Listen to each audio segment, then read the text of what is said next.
Welcome to the Kim B. Davis Show. Here we'll talk to the leaders in technology, culture, business, and the arts.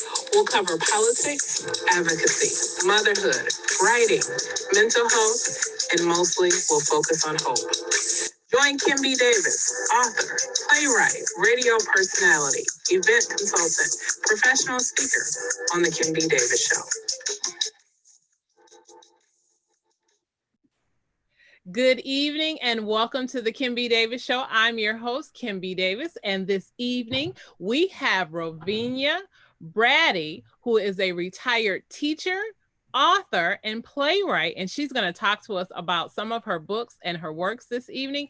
And she's also going to talk about a book club called B.R.E.A.T.H.E., which aims to introduce Black literature to students. Good evening, Rovenia. How are you?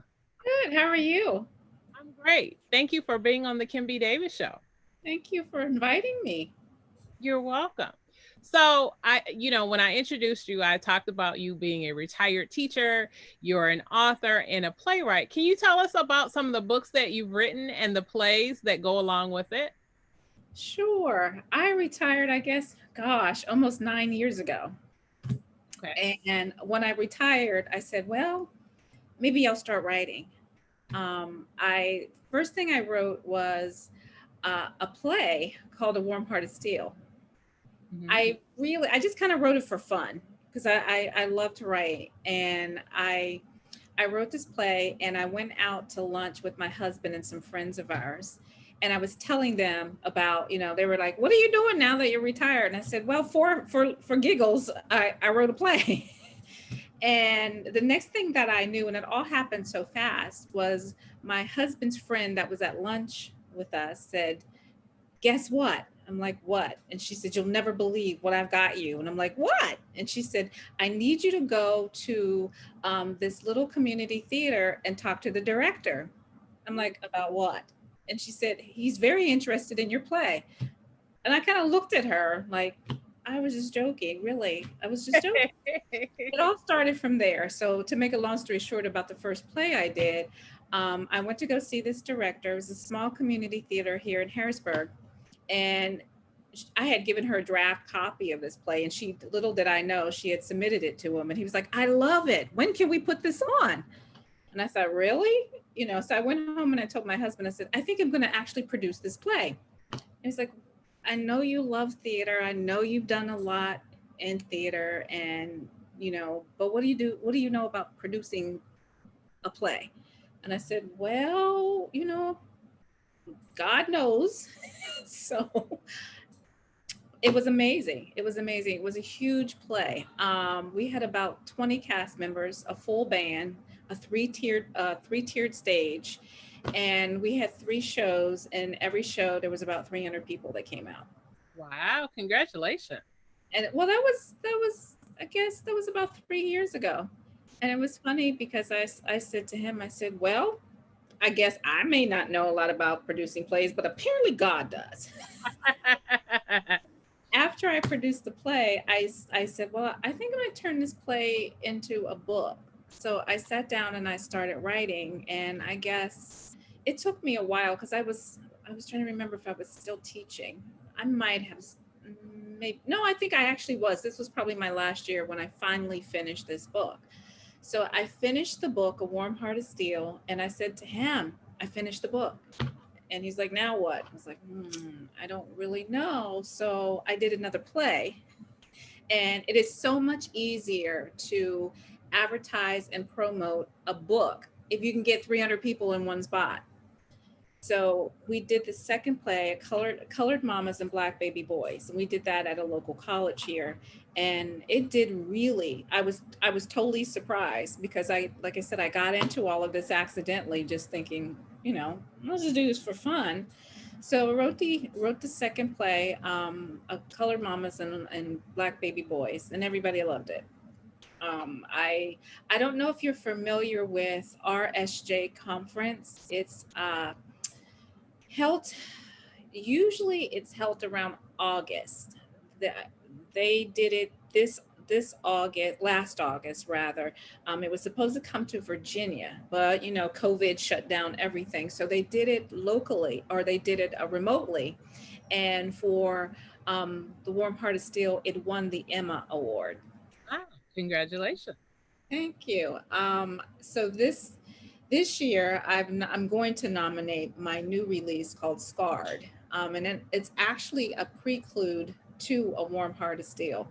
Like a couple of book clubs read it, and they fell in love with the characters, which I was really surprised about, because I really felt like I wanted to do some other things with this book.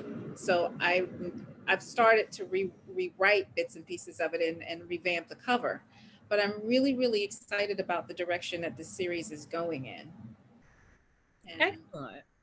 then after writing that, I did one more play. And this was right after that sort of host of school shootings took place. And being a retired teacher, it was one of those things that was on my heart, to get kids to see that they had a voice.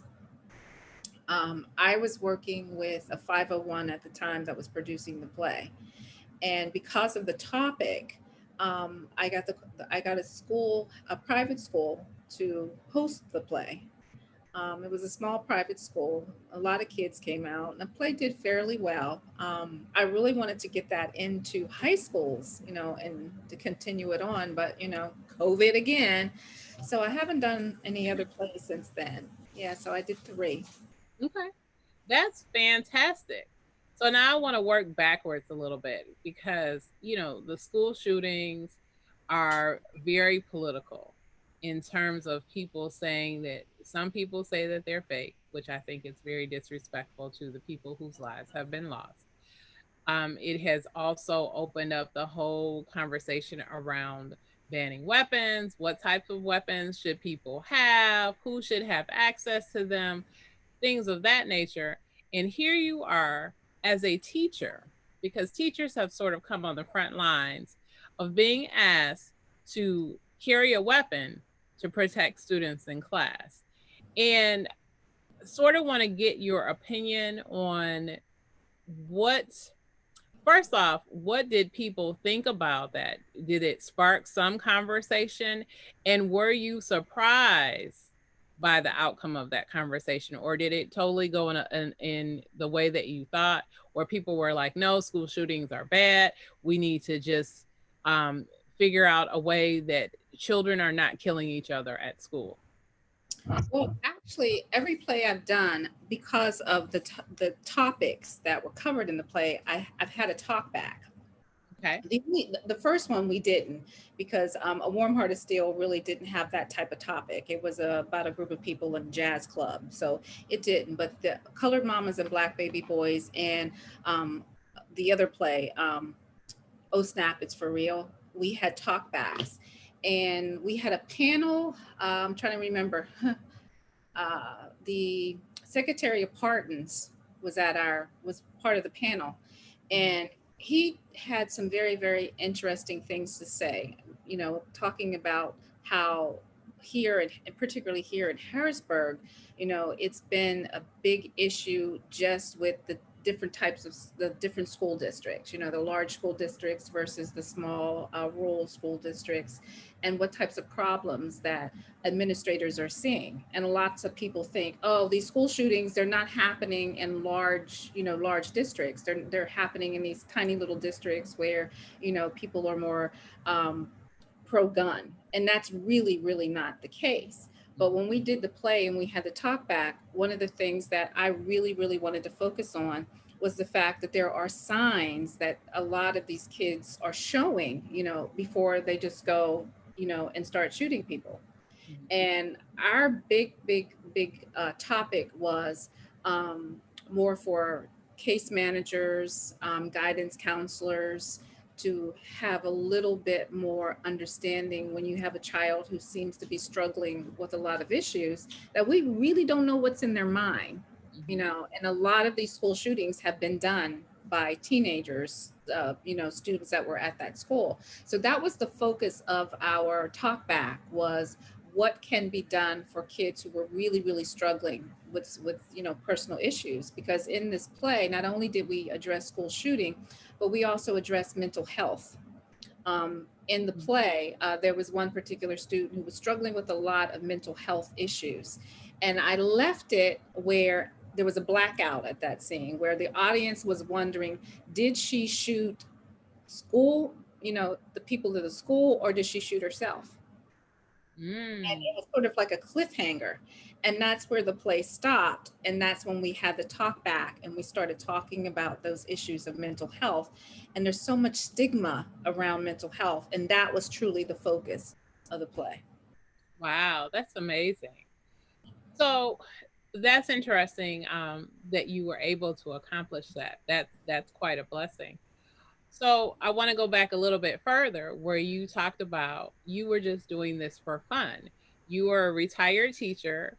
What inspired you to want to write? I know you said fun, but can you take us a little bit deeper into what you were thinking? Well, I don't know. I said I come from a family of storytellers. Both of my parents were from the South. Mhm. My father was from South Carolina. My mother was from North Carolina. So they sort of like met in the middle in Pittsburgh. I grew up in the Hill District of Pittsburgh. It's a I call it a little melting pot of a neighborhood because it was where all the Southerners came who came to Pittsburgh, trying to get out of the South and avoid Jim Crow. And when my parents moved there, I guess it must have been probably the mid 50s. Mhm. And you're, in the midst of the civil rights movement leading from the mid 50s all the way up until the late 60s. So they lived in that period of time. And my father came from a family of 16, and there were only two boys, and they were Wow. sharecroppers. So of course, back then most sharecroppers had these huge families, and they were the free help. So Mhm. my father and his brother, they left school early to help with this it wasn't even a farm, it was a small piece of land, really.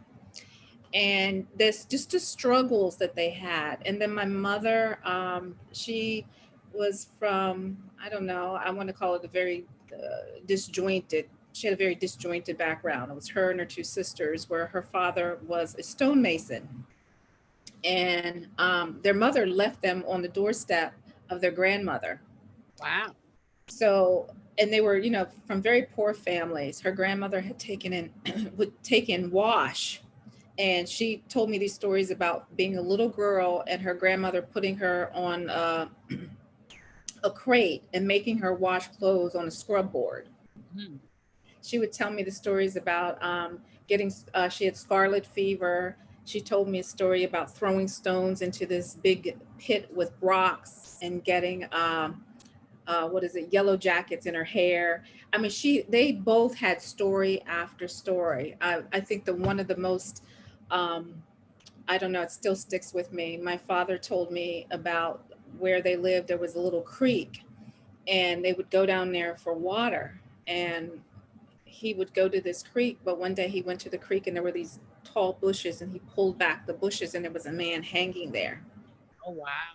And they would tell me these amazing stories, but for some reason I was a very young child when they told me these stories. You know how your parents go like, um, eat that, because when I was a child, we didn't have food to eat, and then my father would go on this whole rampage of, and then how kids are, they're like, oh gosh, your parents, here they go again.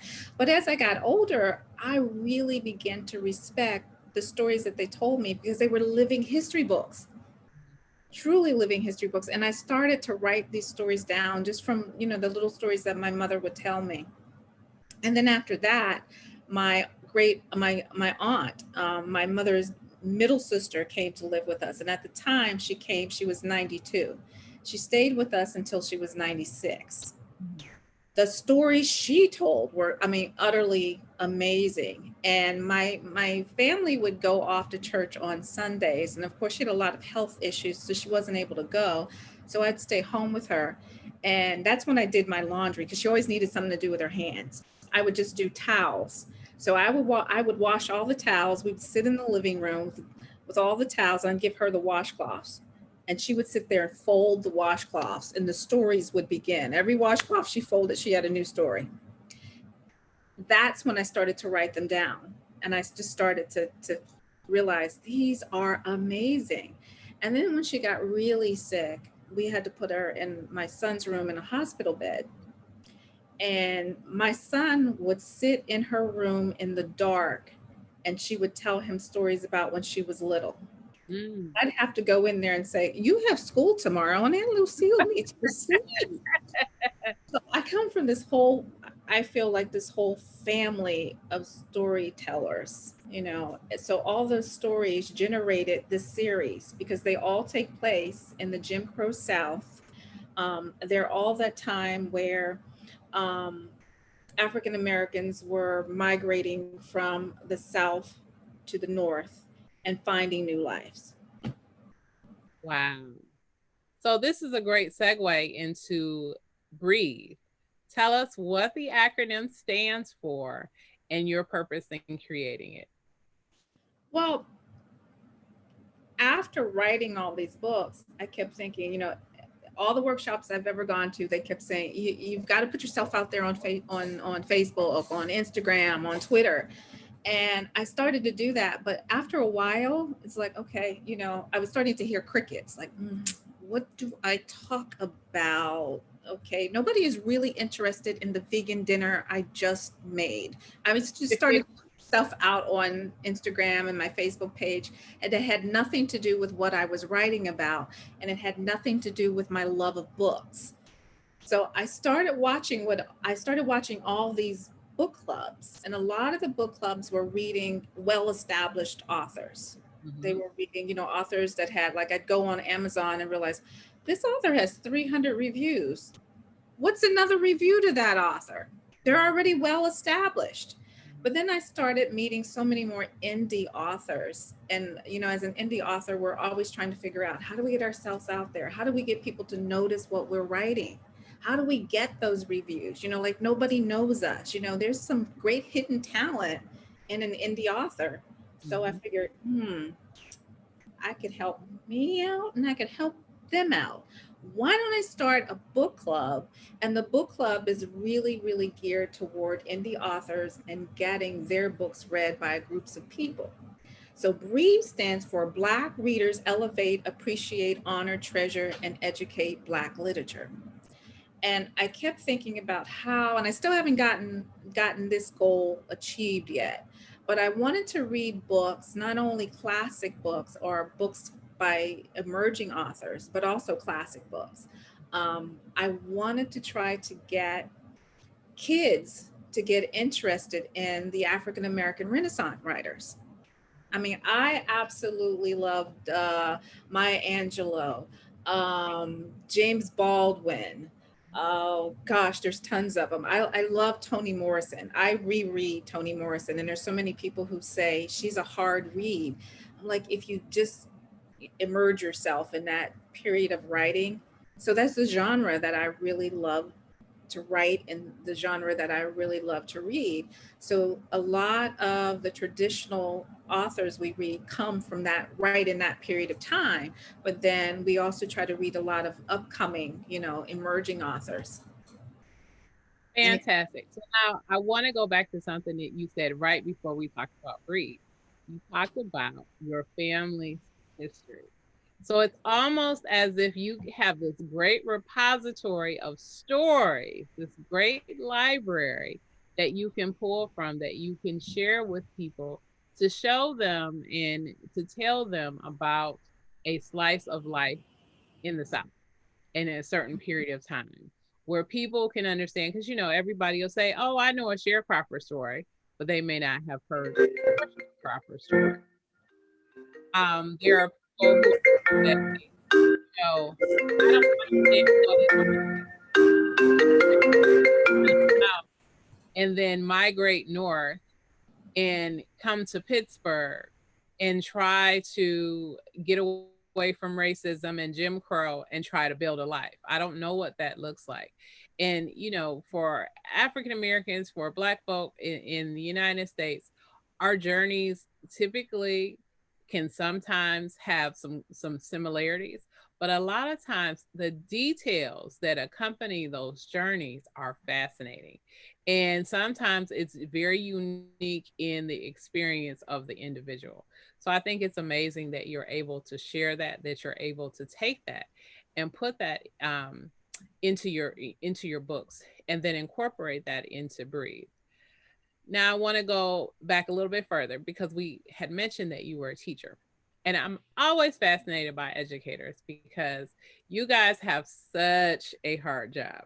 And I'm just saying this because I'm doing virtual school. I'm not a teacher. I'm proud to say I'm not a teacher. That is not my background nor my degree. That is not what I wanted to do.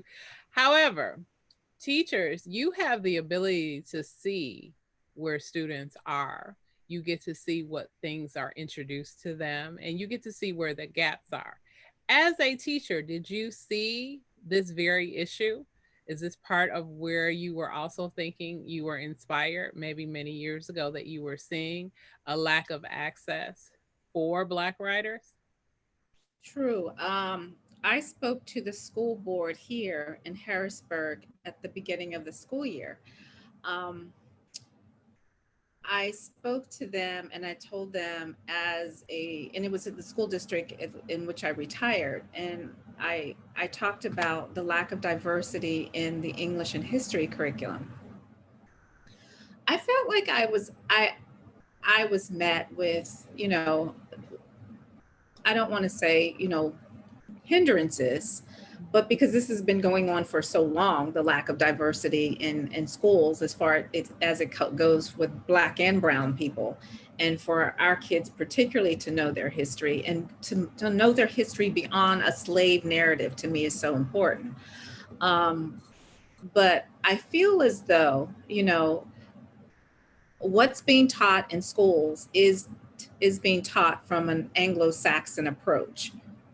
I think kids are struggling with getting the opportunity and the access to African American writers, or even marginalized writers, I'll call them that. um, and it is very, very one-sided. And I find that when I mention something to kids about our history, they're clueless. I give you a good example. My son had a friend that came back from school, and he asked me, was I still doing plays? And my son knows how I love theater, and particularly I have read, and anytime I can go to an August Wilson play that's being produced locally, I have gone. And I said, yeah, I'm planning on being the next August Wilson, or August Wilson here in Harrisburg. And he looked at me and said, who? Wow. I said, my daughter had asked my son if he had gone and voted. And I started rattling off all these people that had to do with, African Americans getting the right to vote. And they Mhm. all looked at me like, who are these people? And keeping Wow. in mind that, my son is 22 and my daughter is 28. So high Mhm. school for them has not been that long period of time. And I was like, you really don't know who these people are? And they were like, no, we've never heard of Fannie Lou Hammer. Like, oh, okay. And that made me realize, even in the gap of the age of the millennials, they're clueless. They haven't gotten it in high school. They don't get it on a college level. So it is a gap in their education. Mhm. And that's a valid point because I've my sons are in sixth grade and third grade. And Hmm. so Black History Month, it's the same thing. It's Harriet Tubman, Martin Luther King, and Rosa Parks. That's Hmm. it. There's nothing else. And so I believe it's incumbent upon all of us to take the time and in the initiative to try to teach our own history. So you Hmm. pull out lists, like pull out who the top 10 writers and poets are, or pull out who are influential people that are rarely mentioned. I actually did that this year looking for different people to talk about inventors, to introduce my kids. And so we did that on a daily basis. That's fascinating that even today that you are still seeing where the gaps are, but that shows the importance of the work that you are doing with B.R.E.A.T.H.E.Roe. So I applaud you on that. So I have a question. So if an indie author, an independent author wanted to join your book club, how would they do that to get their literature out, to gain access to readers, that type of thing? All I'd have to do is just inbox me and I could send them the link. We do it on Zoom. We are on Zoom every first Thursday of the month from 7 to 9. That's EST time. We usually, and I, like I said, I love doing emerging authors where I can get the author actually to come and talk about their book. One of the requirements that I ask is that you leave the author a review after you've read the book. Mhm. A couple of my authors have gotten, a couple of sales, but I'm at a point now where I'd like to expand it so that they can really, really get their work out there. It started right now. It's a very small group. I have maybe about 8 people Okay. who who come, but it would be great because if we've got like 8 people who leave a review, that's 8 more reviews that that author did not have. That's 8 more sales that that author did not have. Mm-hmm. That is And correct. to me, it's where I've noticed there oftentimes I think we get to that thing where we think I can only help you but so much. Mm-hmm. If I give you more or I give you more of what I have, then there's not going to be enough for me. And Mm-hmm. I've really never, I don't know, I don't function with that type of philosophy. I believe as an indie author, we should all help each other out. Whether it means me giving you a review, me reading your book, me uh, giving you promo and advertising about something that you're doing. Why shouldn't I do that? Because it's going to bless me at the end. Absolutely. Absolutely. So I want to ask you one last question because our time is quickly passing. As an indie author, what is a piece of advice that you would share to someone who is looking to embark on this journey? Well, I've got many, but I'll keep it short. I think I think the biggest thing is take your time and find a really good editor. Mm-hmm. One of the things that I'm finding, like there's a lot of people who are there's a it's this is an oversaturated uh, area, but there's a lot of people who are writing and they just want to get stuff out. you know Mm-hmm. I want to be thought of as a quality author, so I want to put something out of quality. So that would be my piece of advice: take your time, get a good make your cover as best that you can make it, and get a good editor. Excellent. Those are very good pieces of advice. I give that out all the time as well. So, Braddy, tell us where we can reach you. Tell us how we can find your book club. And if you are on social media, will you give us your social media links as well? Sure. If you want to find me at Instagram, it's Roe, the literary one for you. That's 14U. If you want to go on Facebook, I am under Roe Braddy Productions. And if you would like to join Breathe, like I said, just reach out to me on Facebook, or you can grab me on my website, which is Roe Braddy, or www.roebraddyproductions.com. Thank you so much, Ro, for coming on tonight. I'm sure that we will have more to talk about. I hope that you'll join us again. And I know, thank you. And I know with COVID, it sort of shut things down. But as things begin to open up and when you get ready to do another production, will you please let us know so that, we can come and check out your production? I would love to. Excellent. Excellent. Thank you for being on the Kim B. Davis Show. We truly appreciate it. Thank you for having me. You have been watching the Kim B. Davis Show. I hope that you'll tune into our next episode. And as always, remember, be magnificent.